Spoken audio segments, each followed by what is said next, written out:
Sharon देश का गुलाब है, तराइयों में का शोषण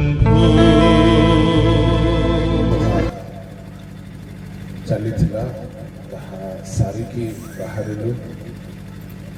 बहुत चेष्टा कले हैं आमे शीघ्र पहुंची पारिलु नहीं, तेणु आमे दुखित। जहाँ भी हो सकाल ठारू आमे बाहरी मीटिंग परे पुणी यात्रा पुणी मीटिंग, तो यह आमर सौभाग्य अटे। प्रभु सेवारे आमने बारंबार सौभाग्य पाऊछु, तांको नाम धन्य। समस्ते उच्च शब्द एक नारा कहवा कि बोलो यीशु मसीह की उच्च शब्द थिला, बोलो यीशु प्रभु की। मो सिना टिके थकिला पर लागुଛି, आपण माने तो चंगा अछंती। टिके जोरे कहतो आउ थरे जेते जोरे कहि परिबे, दाऊद सन्तानक नामरे चलिब। Sunday school पढ़िथिला चलिब। ईश्वरक वाक्य आड़ को जीवा आगु टिके आपणक पाखरे थे प्रार्थना करी, तापर आमे माने संक्षिप्त वाक्य अध्ययन आड़ को जीवा। मु जो दिन भावु थाए संक्षिप्त करवा बोली, से दिन ही लंबा हो जाए, किंतु आज मो पूरा चेष्टा रे अच्छी संक्षिप्त रे सारी काली की जल्दी आरंभ होबो और जल्दी वाक्य कहबी। आज जदि संक्षिप्त रे सरिला ताहले काली की संक्षिप्त हेबो नहीं, यथेष्ट समय वाक्य अध्ययन करबा। आशा पदे प्रार्थना करबा। मंगलमय स्वर्गीय पिता, तुम महानामर धन्यवाद करुछि प्रभु। एही 35तम वार्षिक सभा गुमी अंचल अनुष्ठित होइछि। एही सभार प्रथम संध्या प्रभु आम प्रत्येक उद्दीपनामूलक हो, आशीर्वादजनक हो। यही समय समस्त प्रतिबंध यीशु नाम प्रभु तुम्हें वक्ता तो आओ तुम्हें कथा जेपरिक आमे माने समस्ते नूतन बल शक्ति जागरण अनुभव कर। तुम्हार बलवान हस्तरे समर्पित होई प्रार्थना यीशु नाम। केही जणे पढ़िबा पई सहायता करिवे। प्रथम पीतर 4:2। जेपरि तुम माने जागतिक जीवन अवशिष्ट काल मनुष्यर जेपरि तुमे माने जागतिक जीवन अवशिष्ट काल मनुष्यर अभिलाष अनुसार क्षेपण न करी ईश्वरଙ୍କ इच्छा अनुसार क्षेपण कर। एही शास्त्रांशरे आम्हे माने देखिबा को पाउछु, जेपरि तुम्हे माने जागतिक जीवनर अवशिष्ट काल मनुष्यर कु अभिलाष अनुसार क्षेपण न करी ईश्वरଙ୍କ इच्छा अनुसार क्षेपण कर। ईश्वरଙ୍କ लोक माने एठारे शब्द आरंभ हेउछि ଯେପରି ଯେପରି ବୋଲି କହିବାର ଅର୍ଥ ହେଉଛି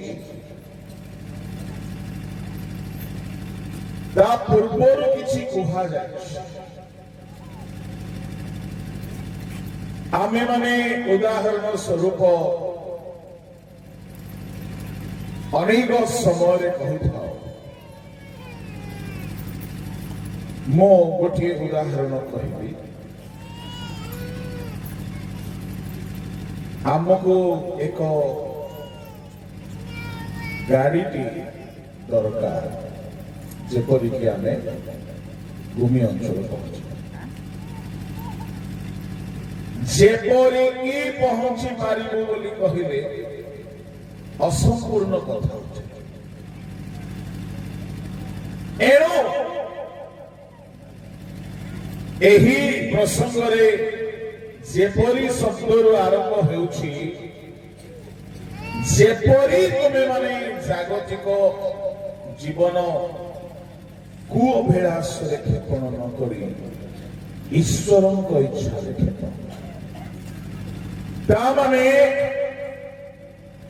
ତା ପୂର୍ବରେ କିଛି କୁହାଯାଇଛି, ଯାହା କଲେ ତୁମେ ଏହା କରିପାରିବ। କଣ କୁହାଯାଇଛି?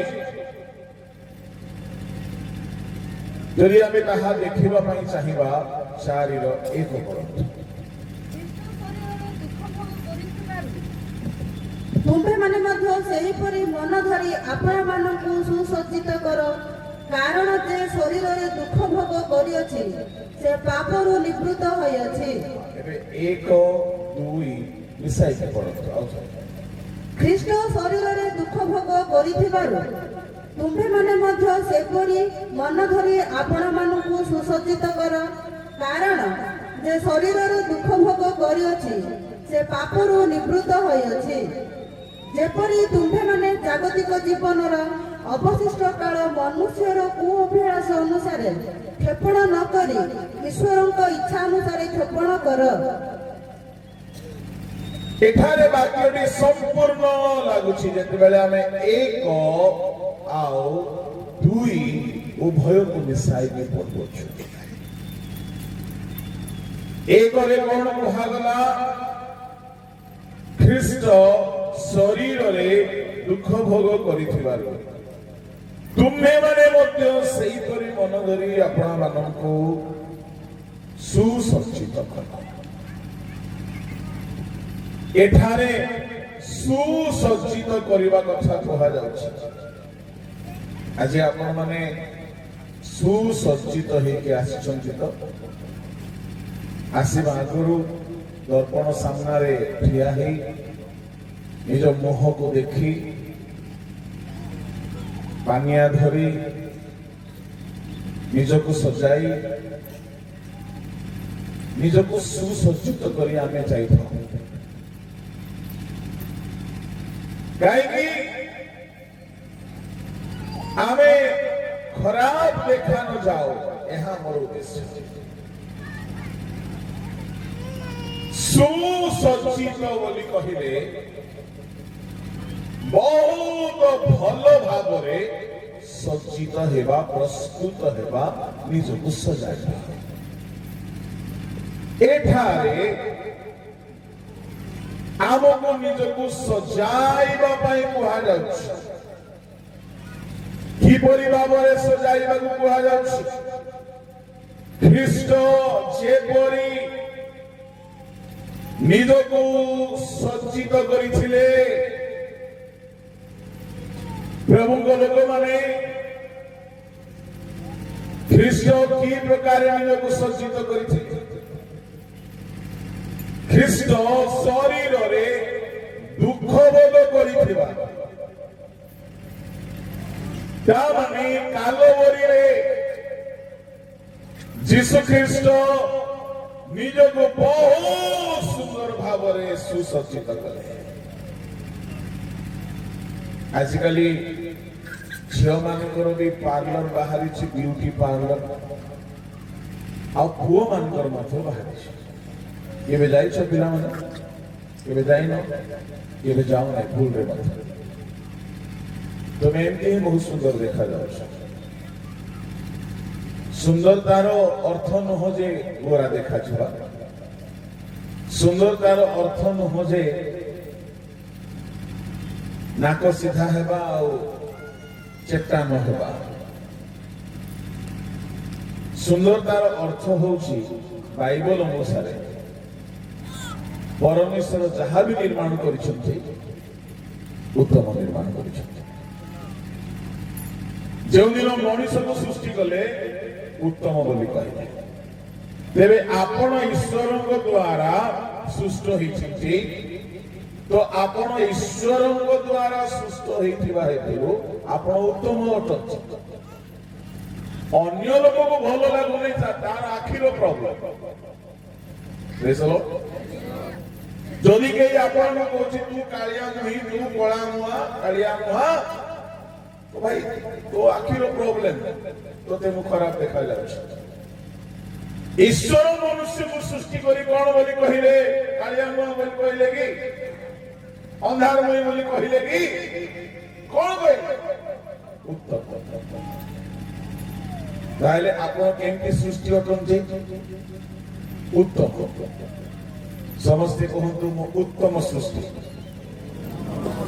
ହେ ପ୍ରଭୁ ଭୁଙ୍ଗା ଯାକ ନା କଣ? ସମସ୍ତେ କୁହନ୍ତୁ ମୁଁ ଉତ୍ତମ ସୃଷ୍ଟି।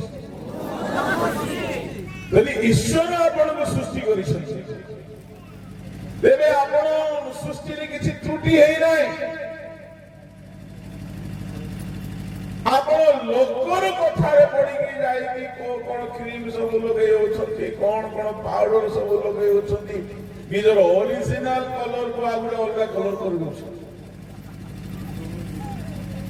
ସେମିତି କରନ୍ତୁ ନାହିଁ। ପ୍ରଭୁ ଆପଣଙ୍କୁ ବଢିଆ ବନେଇଛନ୍ତି। ମୁଁ तो कहे भाई आपको देखने में प्रॉब्लम है तो मत देखो,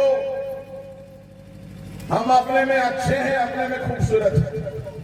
प्रेज़ द लॉर्ड, हालेलुया। अब कोई बोलता इतना बड़ा पेट है, कहां से खूबसूरत? अब धरती इतना बड़ा पेट होल है, अब परमेश्वर धरती को ही तो समतल नहीं ना बनाया है, इंसान कहां से सीधा सीधा हो जाएगा? तो परमेश्वर सृष्टि मो परिवर्तन मुह ये खोज बाहर अच्छी कहीं प्रभु चाहिए मो मोर पिला को समस्त अलग स्पेशल बनाई तेणु से मत स्पेशल बनइले भावतु ना मो परी आउ का बनई ना आप समस्त से स्पेशल बनई परमेश्वर समस्त को यूनिक बनई आपण परमेश्वर दृष्टि स्पेशल एणु केबे हेले पार्लर जाइए टंका पैसा नष्ट करंतु नाही बोली मैं परामर्श देबी। आजिकल सजाई हेबार जुग, बहुत सजाई हो किंतु आम मानवर प्रभु यीशु ख्रीष्ट गोटे पार्लर रे निजको सज्जित कले। केउ पार्लर? गलगथा। यीशुଙ୍କର असल रूप देखा मिले क्रूस है।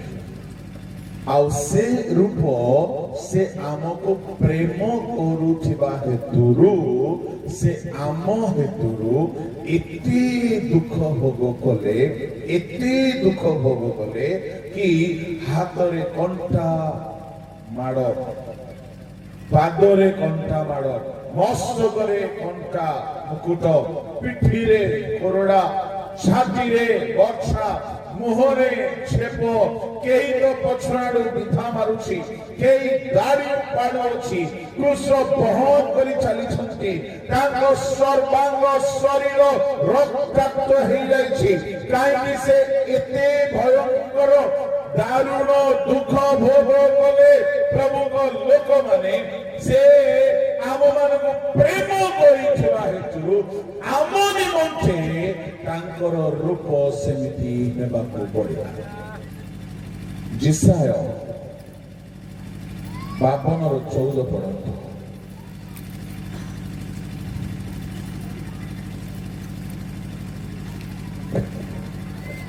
ମନୁଷ୍ୟ ଅପେକ୍ଷା ତାହାଙ୍କର ଆକୃତି ଓ ମନୁଷ୍ୟ ସନ୍ତାନ ଗୁଣ ଅପେକ୍ଷା ତାହାଙ୍କର ରୂପ ଅଧିକ ବିକୃତି ହେବାରୁ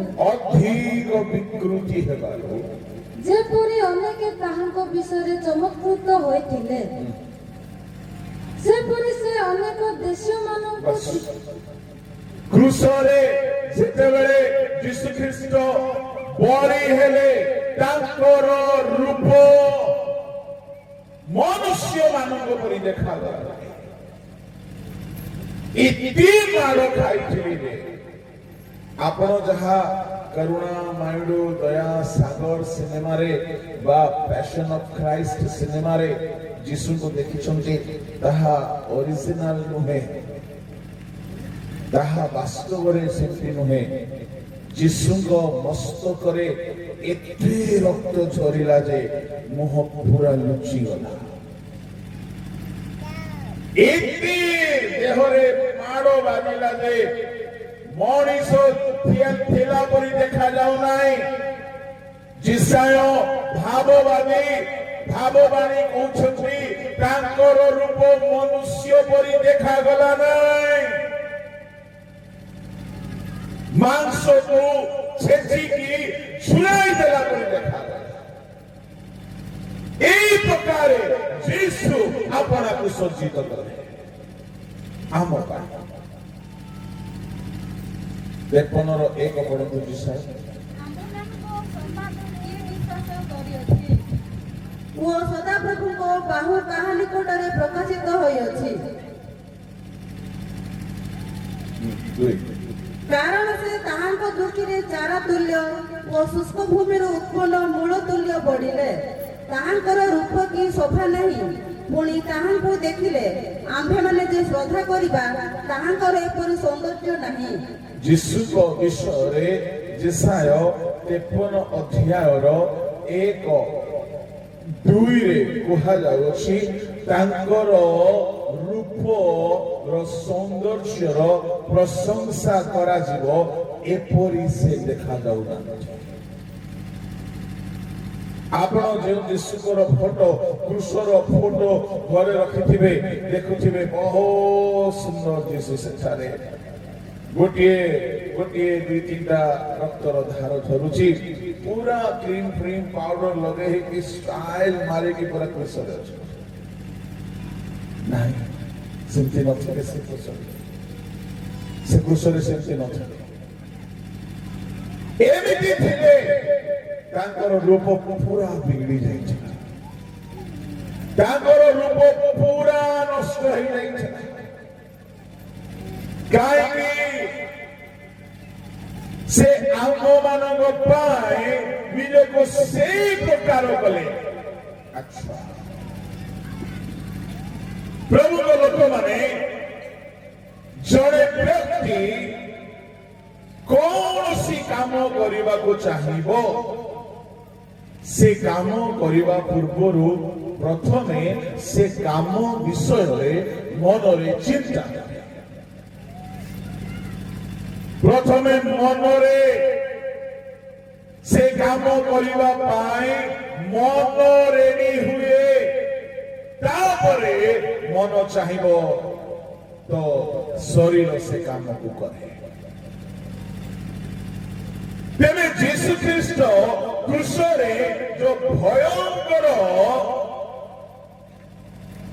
ଇତି ଭୟଙ୍କର ଦୁଃଖ ଭୋଗ କଲେ, ପ୍ରଥମେ ସେ ମନକୁ ସେଥିପାଇଁ ପ୍ରସ୍ତୁତ କଲେ, ମନକୁ ପ୍ରସ୍ତୁତ କଲେ। ବେଳେ ବେଳେ ଆପଣ ମାନେ କହିଥିବେ ଖାଇବାକୁ ଭୋକ ହଉଛି ଯେ ଇଚ୍ଛା ହେଉନାହିଁ, ମତେ ଆଜି ଖାଇବାକୁ ମନ ଲାଗୁନାହିଁ। ଏମିତି କେବେ କେବେ କାହାରିକୁ ହେଇଥିବ, ଭୋକ ଲାଗୁଛି କିନ୍ତୁ କଣ ନାହିଁ, ମନ ନାହିଁ, ସେଦିନ ଖାଇ ହୁଏ ନାହିଁ। ତାମାନେ ମନ ନ ଚାହିଁଲେ ଶରୀର ଖାଇବ ନାହିଁ।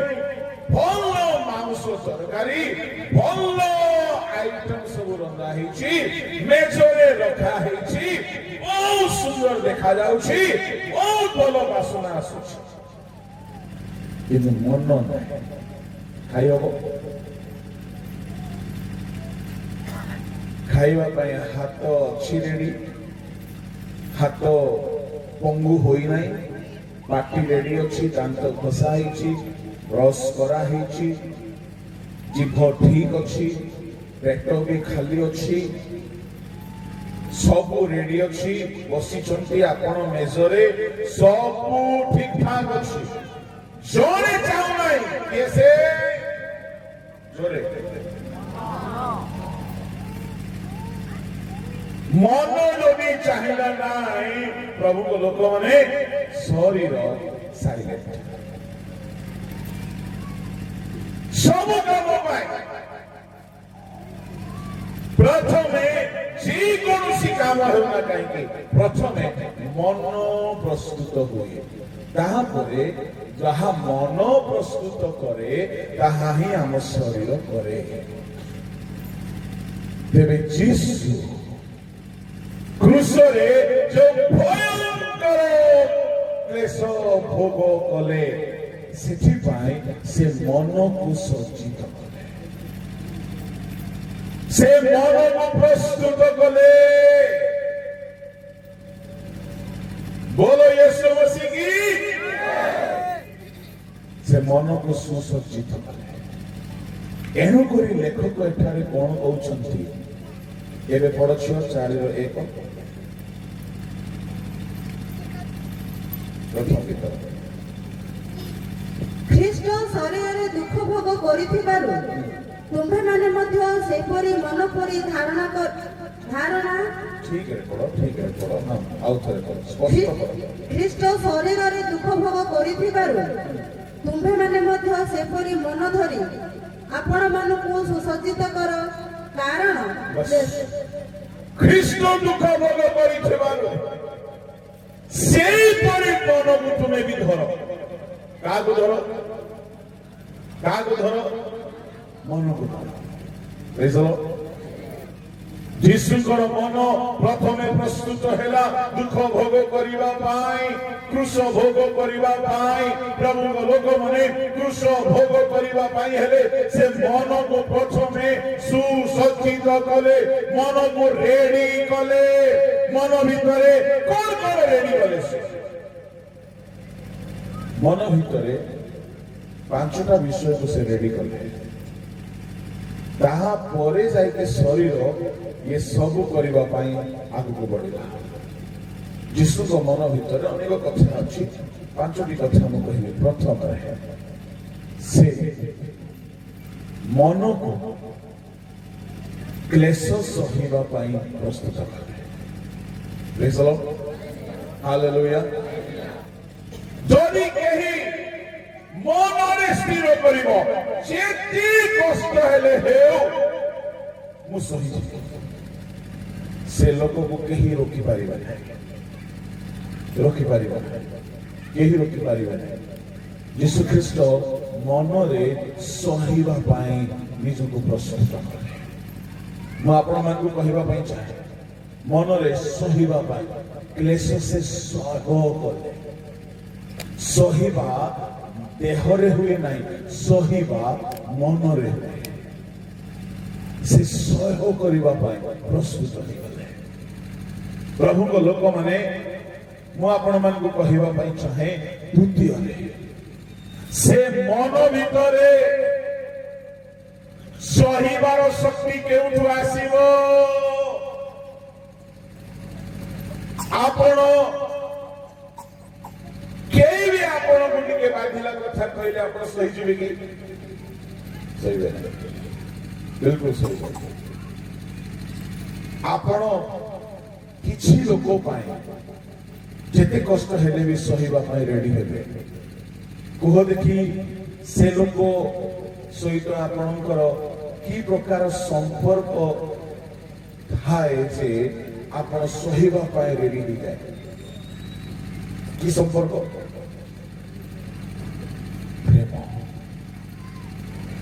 ଆପଣ ଯେଉଁ ବ୍ୟକ୍ତିକୁ ପ୍ରେମ କରନ୍ତି, ସାଙ୍ଗ ହେଉ, ଦେଖ ସହିବା ପାଇଁ ପ୍ରେମ ଦରକାର। ପ୍ରେମ ନଥିଲେ ସହି ହେବ ନାହିଁ, ବିଲକୁଲ ସହି ହେବ ନାହିଁ, ବିଲକୁଲ ସହି ହେବ ନାହିଁ। ମା छुआ को जन्म करे छुआ को जन्म करिवार जो व्यथा प्रसव वेदनार बथा जन्म देला परे मां भूली जाए सतना नहीं मां माने भूली जाए कहीं जन्म देला परे आनंद से छुआ को प्रेम करंती से छुआ कला है गोरा है से छुआ दुर्बल है बलवान है मां को से छुआ प्रति प्रेम थाए खाली जन्म देला बेले कष्ट हुए नहीं कहा जन्म देला परे भी ये छुआ माने राति रे समस्त नाइट प्रेयर करो हो ना नहीं ए सब छुआ माने राति रे कौन के जाने स्वर्ग आछंती तो ए माने राति रे सब होल नाइट प्रेयर करंती आपण को गारे छुआ माने सेंती करंती राति सारा खाली कांदुथि हो ना नहीं कांदरा पिला राति सारा कांदुथिबे एले मां विरक्त होई बजाय के चापड़ा चापड़ा मारे मां माने मारुचो राति ये पिलाटा एते कांदुची बोली बजौछो गोमा मारुचो टिके हाथ उठे मोटा को देई देबी मोबाइल देई मारी जो नुआ जन्म तो पिला को असने बड़ हैला मु तुमको इंग्लिश रे कहली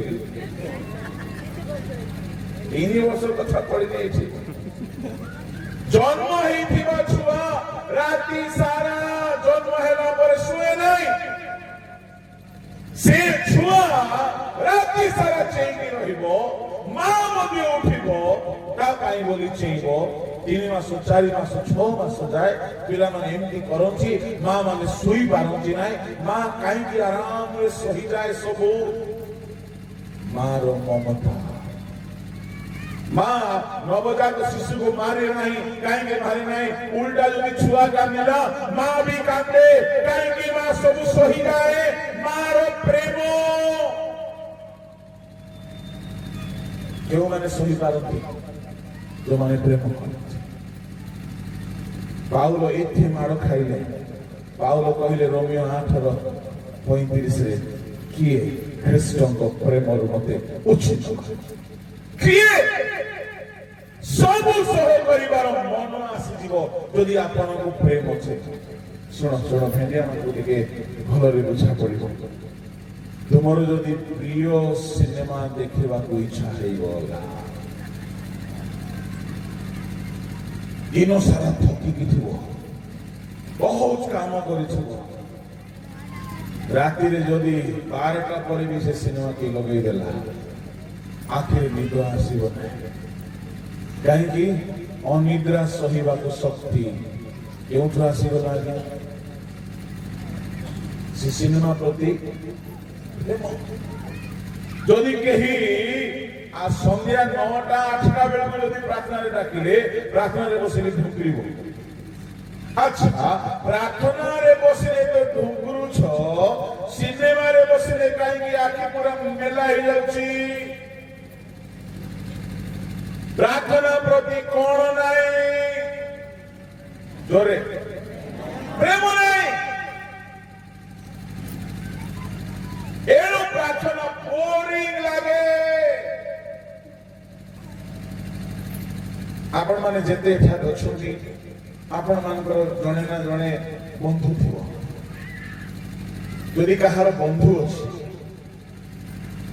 आपणकर बंधु आपण को राति अधेरे फोन करिवो राति 1-2टा रे फोन करिवो भाई रे बड़ समस्या रे पड़ी गली रे बहुत विपद रे पड़ी गली भाई आसी पारिबो यार एबे आसी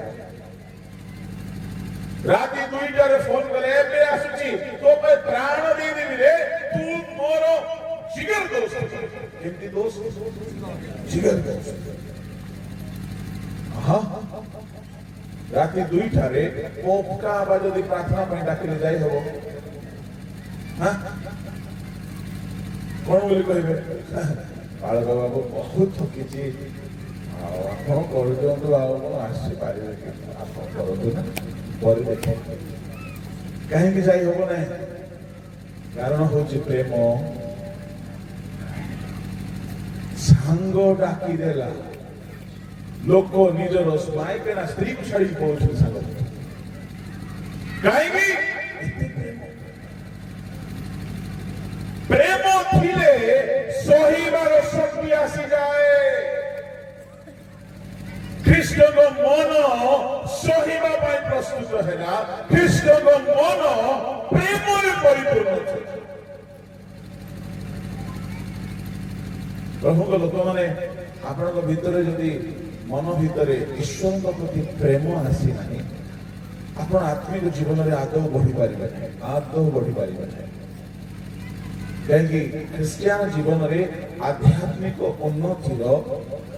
उन्नतिर मंत्र होउछि ईश्वर प्रति प्रेम यह मन रखतु मु कहिबी बा कहि न पारिले समय हुए तो हेबो नहीं आपण माने यूट्यूब रे कहा पाइबे आगामी दिन मान आसी ख्रीष्ट को मन रे प्रथम रे से क्रूस पाई सह करिवार मन को प्रस्तुत करे द्वितीय रे मन मध्य रे जहा पाई से सहिबे से मान को पाई मन मध्य रे से प्रेम सहित प्रस्तुत करे तृतीय रे मन मध्य रे मोर इच्छा नहीं मोर इच्छा को मु मानिबी नहीं मोर इच्छा हेबो नहीं पितांकर इच्छा हेबो इच्छा इच्छा केउ ठारे हुए हाथ रे इच्छा हुए कि गोड़ रे पिठी रे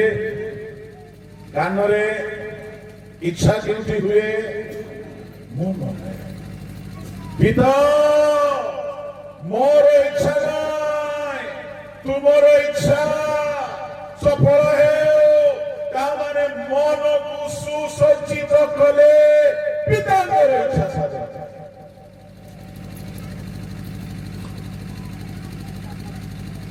पितांकर इच्छा साधन करिवार मन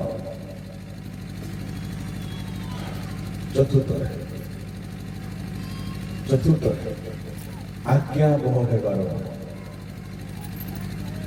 बापा चाहा कहिबे ताहा मानिबे स्वर्गीय पिता ताको कहिले कौन कहिले पो क्रूस बहन करके मरिबू एमती कहिले बोली कोडी लेखा अछि लेखा अछि लेखा अछि लेखा नहीं के कहि कोडी अछि सेडी नहीं सेडी नहीं फिलिपियो 2 अध्याय 9-10 एही कारणରୁ ईश्वर ତାହାଙ୍କୁ ଅତିଶୟ ଉନ୍ନତ କରିଅଛନ୍ତି କିନ୍ତୁ ମନୁଷ୍ୟ ସଦୃଶ ହୋଇ ଦାସ ରୂପ ଧାରଣ କରି ଆପଣଙ୍କୁ ଶୂନ୍ୟ କଲେ ପୁଣି ମନୁଷ୍ୟ ଭାବରେ ଦେଖାଯାଇ ମୃତ୍ୟୁ ପର୍ଯ୍ୟନ୍ତ କୃଷି ମୃତ୍ୟୁ ପର୍ଯ୍ୟନ୍ତ ଆଜ୍ଞାବହ ହୋଇ ଆପଣଙ୍କୁ ଅବନତ କଲେ କେଉଁ ପର୍ଯ୍ୟନ୍ତ ଆଜ୍ଞାବହ କୃଷି ମୃତ୍ୟୁ ପର୍ଯ୍ୟନ୍ତ ଆଜ୍ଞାବହ କଥା तामाने जने आज्ञा देला पुओ कृष्णर मृत्यु को सहिबो बापा पुहरे कृष्णर मृत्यु दरकार मानिबू के जने कहिला के कहिले के कहिथिबे स्वर्गीय पिता से कहिला हां आज्ञा मानिवा स्वभाव केउ अंगरे थाए केउठी थाए मन जीसु मन को आज्ञा मानिबा पाई रेडी करले जदि मन को आपण आज्ञा मानिबा पाई रेडी करि ना आपण आज्ञा मानि परिबे नै आज्ञा शुणिथिबे आज्ञा जानिथिबे वाक्य जानिथिबे वाक्य मुखस्थ थिबो किंतु मन को जदि आपण वाक्य मानिबा पाई रेडी करि नाहंती वाक्य मानि हबो नाही पंचम कथा से मन को नम्र कले से मन को नम्र कले कहले मो नम्रशील मृदुशील नम्र चित्त से नम्र मन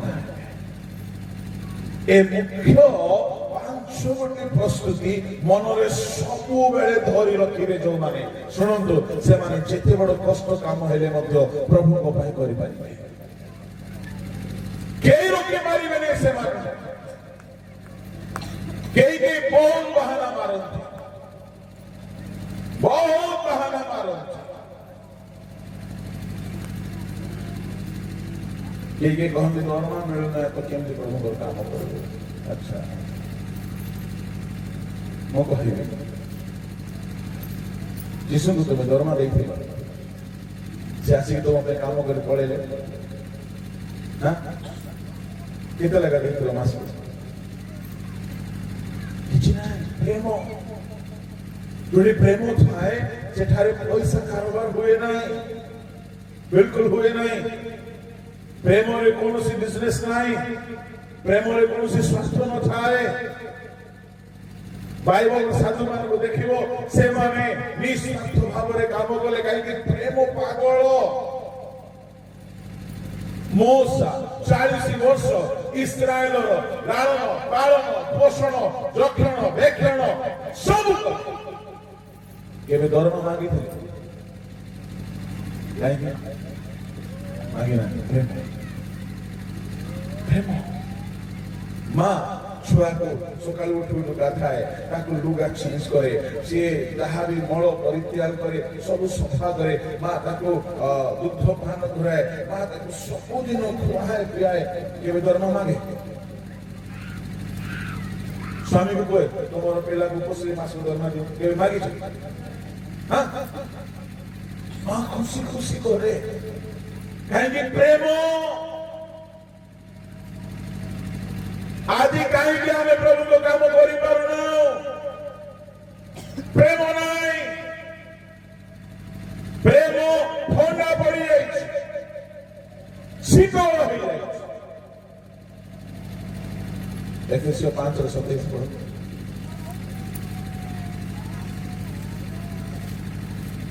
ଯେପରି ମଣ୍ଡଳୀ ନିଷ୍କଳଙ୍କ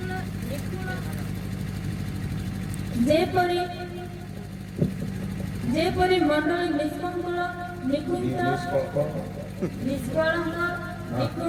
ଓ ସମସ୍ତ ପ୍ରକାର ଦୋଷ ରହିତ ହୋଇ ପବିତ୍ର ଓ ଅନିନ୍ଦନୀୟ ହୁଏ ଆଉ ଏହିପରି ଗୌରବମୟ ଅବସ୍ଥାରେ ସେ ତାହାକୁ ଆପଣା ନିକଟରେ ଉପସ୍ଥିତ କରନ୍ତି ସେହିପରି ସ୍ୱାମୀମାନଙ୍କର ମଧ୍ୟ ଆପଣା ଆପଣା ସ୍ତ୍ରୀମାନଙ୍କୁ ନିଜ ନିଜ ଶରୀର ସଦୃଶ ପ୍ରେମ କରିବା ଉଚିତ ଯେ ନିଜ ସ୍ତ୍ରୀକୁ ପ୍ରେମ କରେ ସେ ଆପଣାକୁ ପ୍ରେମ କରେ ଖ୍ରୀଷ୍ଟ ମଣ୍ଡଳୀକୁ ପ୍ରେମ କରିକି ତାହା ନିମନ୍ତେ ଆପଣଙ୍କୁ ଉତ୍ସର୍ଗ କରେ 26 ପଢିଦିଅ 26 ଯେପରି ବାକ୍ୟ ଓ ଜଳ ପ୍ରକ୍ଷାଳନ ଦ୍ୱାରା ସେ ତାହାଙ୍କୁ ପରିଷ୍କାର କରି ପବିତ୍ର କରନ୍ତି ବାକ୍ୟ ଜଳ ଦ୍ୱାରା ସେ ପବିତ୍ର କରନ୍ତି ଖ୍ରୀଷ୍ଟ ମଣ୍ଡଳୀକୁ ପ୍ରେମ କଲେ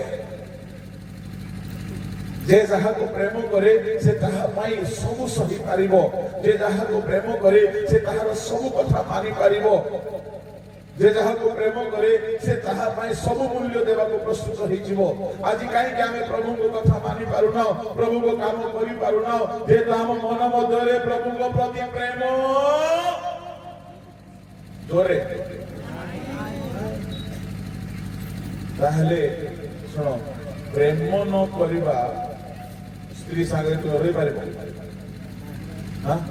ପ୍ରେମ ନ କରିବା ସ୍ୱାମୀ ସାଙ୍ଗରେ ରହିପାରିବ ସକାଳୁ ଉଠୁ ଉଠୁ ତେନ୍ତୁଳି ଛାଟରେ ଏକଦମ ତମକୁ ସ୍ୱାଗତ କରୁଥିବ ସନ୍ଧ୍ୟା ହେଉ ହେଉ ଆଉ ଗୋଟେ ଛାଟରେ ସ୍ୱାଗତ କରୁଥିବ ତା ସାଙ୍ଗରେ ରହିବ ପ୍ରେମ ନାହିଁ କହିବ ୟା ସାଙ୍ଗରେ ରହିବା ଅପେକ୍ଷା ମରିବାକୁ କାହିଁକି ପ୍ରେମ ନାହିଁ ମୁଁ କେତେକୁ ଦେଖିଛି ସ୍ୱାମୀ ପାଖରେ ଧନ ନାହିଁ ସ୍ୱାମୀ ପାଖରେ ସୌନ୍ଦର୍ଯ୍ୟ ନାହିଁ ସ୍ୱାମୀ ସୁନ୍ଦର ଲୋକ ନାହିଁ ସ୍ୱାମୀ ପାଖରେ ଘର ନାହିଁ ସ୍ୱାମୀ ପାଖରେ ରୋଜଗାର ନାହିଁ କିନ୍ତୁ ସ୍ୱାମୀ ଏତେ ପ୍ରେମ କରେ ତା ସ୍ତ୍ରୀକୁ ଯେ ସେ ଧନୀ ଘର ଝିଅ ହେଲେ ମଧ୍ୟ ଆସି ଗରିବ ଘର ମୋ ସାଙ୍ଗରେ କଥା ହେଇକି ରହିବାକୁ ରେଡି ହେଇଯାଏ କାହିଁକି ପ୍ରଭୁଙ୍କ ଲୋକମାନେ ଯୀଶୁ ଖ୍ରୀଷ୍ଟଙ୍କ ମନ ମଧ୍ୟରେ ସହିବାର ପ୍ରସ୍ତୁତି ଥିଲା, ପ୍ରେମର ପ୍ରସ୍ତୁତି ଥିଲା, ଈଶ୍ୱରଙ୍କ ଇଚ୍ଛା ସାଧନ ଥିଲା, ଆଜ୍ଞାବହତା ଥିଲା, ନମ୍ରତା ଥିଲା। ଏପରି ଭାବରେ ସେ ମନକୁ ପ୍ରସ୍ତୁତ କଲେ।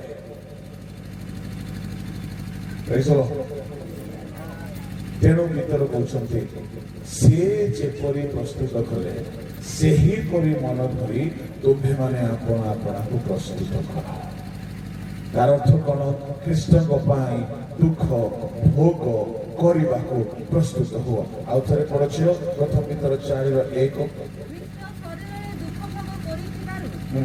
ତୁମେମାନେ ମଧ୍ୟ ସେହିପରି ମନ ଧରି ଆପଣମାନଙ୍କୁ ସୁସଜ୍ଜିତ କର, କାରଣ ଯେ ଶରୀରରେ ଦୁଃଖ ଭୋଗ କରିଅଛି ସେ ପାପରୁ ନିବୃତ୍ତ ହୋଇଅଛି। ସେ ପାପରୁ ନିବୃତ୍ତ ହୋଇଛି। ସେ ଯେମିତି ମନରେ ସବୁ ସହ କଲେ ସେଇ ମନ ତୁମ ଭିତରେ ଆଣ। ଆଉ ଦୁଃଖ ସହିବା ପାଇଁ ରେଡି ହେଇଯାଅ। ପ୍ରଭୁଙ୍କ ଲୋକମାନେ କାହିଁକି ଆମେ ପ୍ରଭୁଙ୍କ ପାଇଁ ଦୁଃଖ ସହିବା? ଜବରଦସ୍ତି ଯାଇକି ଦୁଃଖ ସହିବା ଦରକାର ନାହିଁ। ଦୁଃଖ ଯଦି ଆସିବ ତ ସହିବା ପାଇଁ ଆଗରୁ ରେଡି ଥିବା। ଏଥିରେ ଲାଭ କଣ? ଲାଭ ହଉଛି ଯେ ଶରୀରରେ ଦୁଃଖ ଭୋଗ କରେ ସେ ପାପରୁ ନିବୃତ୍ତ ହେଇଯାଏ। ଏ ଶରୀରରେ ଯଦି ପ୍ରଭୁଙ୍କ ଉଦ୍ଦେଶ୍ୟରେ ଦୁଃଖ ଭୋଗ କରିବା, ଏ ଶରୀର ଯେହେତୁ ଦୁଃଖ ଭୋଗ କରେ ଏହାର ଅଭିଳାଷ ସେ ଭୋଗ କରେ ନାହିଁ।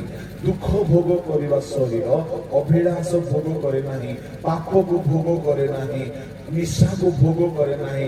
ଯେଉଁ ଶରୀର ପ୍ରଭୁଙ୍କ ଉଦ୍ଦେଶ୍ୟରେ ଦୁଃଖ ଭୋଗ କରେ। ଏଣୁକରି ଯଦି ଆପଣଙ୍କୁ ଅନିଦ୍ରା ରହିବାକୁ ପଡେ ପ୍ରଭୁଙ୍କ ଉଦ୍ଦେଶ୍ୟରେ, ଯଦି ଆପଣଙ୍କୁ ଭୋକରେ ରହିବାକୁ ପଡେ ପ୍ରଭୁଙ୍କ ଉଦ୍ଦେଶ୍ୟରେ, ଯଦି ଆପଣଙ୍କୁ ବହୁତ କଷ୍ଟ ପଡିବାକୁ ପଡେ ପ୍ରଭୁଙ୍କ ଉଦ୍ଦେଶ୍ୟରେ, କଷ୍ଟ ପଡନ୍ତୁ। ଯେଉଁ ଶରୀର ପ୍ରଭୁଙ୍କ ଉଦ୍ଦେଶ୍ୟରେ ଦୁଃଖ ଭୋଗ କରେ ସେ ଶରୀରରେ ପାପର ଇଚ୍ଛା କମିଯାଏ, ଅଭିଳାଷ କମିଯାଏ। ଆଉ ଯୋଉ ଶରୀର ପ୍ରଭୁଙ୍କ ପାଇଁ ଟିକେ ବି ଖଟେ ନାହିଁ ସେ ଶରୀରରେ ପାପର ଅଭିଳାଷ ଭର୍ତ୍ତି ହେଇକି ଥାଏ। ଏଣୁ ଏଠାରେ ପେତର କହୁଛନ୍ତି ଯେ ଦୁଃଖ ଭୋଗ କରିଅଛି ସେ ପାପର ନିବୃତ୍ତ ହୋଇଛି। ପ୍ରଭୁଙ୍କ ଲୋକମାନେ, ମୁଁ ଆଜି ଏହା କହିକି ସମାପ୍ତ କରିବା ପାଇଁ ଚାହିଁବି, ଯୀଶୁଙ୍କର ଯେମିତି ମନ ଥିଲା ଫିଲିପିୟ 2:5 ଲେଖା ଅଛି, ଖ୍ରୀଷ୍ଟ ଯୀଶୁଙ୍କର ଯେପରି ମନ ଥିଲା ତୁମର ସେପରି ମନ। ସେ ମନ ଦୁଃଖ ଭୋଗ କରିବା ପାଇଁ ରେଡି ରଖୁଥିଲେ। କାହା ପାଇଁ? ପ୍ରଭୁଙ୍କ ପାଇଁ, ମଣ୍ଡଳୀ ପାଇଁ ଦୁଃଖ ଭୋଗ କରିବା ପାଇଁ ମନକୁ ରେଡି ରଖୁଥିଲେ। ସେଇପରି ମନ ଧରିକି ଆମ୍ଭେମାନେ ମଧ୍ୟ ବଞ୍ଚିବା ଦରକାର। ଆଉ ଯେ ଦୁଃଖ ଭୋଗ କରେ ତା ଜୀବନରେ ପାପ କମିଯାଏ, ପାପର ଇଚ୍ଛା କମିଯାଏ। ପ୍ରଭୁ ଆମମାନଙ୍କୁ ସେପରି ମନ ଦିଅନ୍ତୁ। ଆସନ୍ତୁ ପ୍ରାର୍ଥନା କରିବା। ମୁଁ ଆସନ୍ତାକାଲିକି ଏହାର ସମ୍ପୂର୍ଣ୍ଣ କଥାକୁ ଆପଣମାନଙ୍କ ସମ୍ମୁଖରେ ରଖିବି। ଆସନ୍ତୁ ପ୍ରାର୍ଥନା କରିବା। ହାଲେଲୁୟା।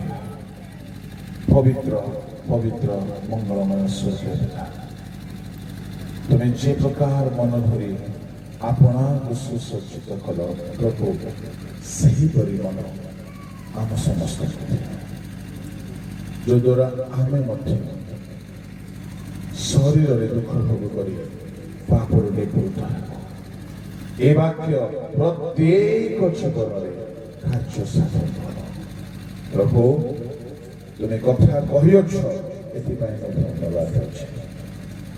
ଏ ରାତ୍ରି ଆମ ସମସ୍ତଙ୍କ ପାଇଁ ତୁମରି ସ୍ୱର୍ଗୀୟ ସାକ୍ଷାତକାର ରାତ୍ରି ହେଉ, ଆସନ୍ତା ସକାଳ ଉଦ୍ଦୀପନାର ସକାଳ।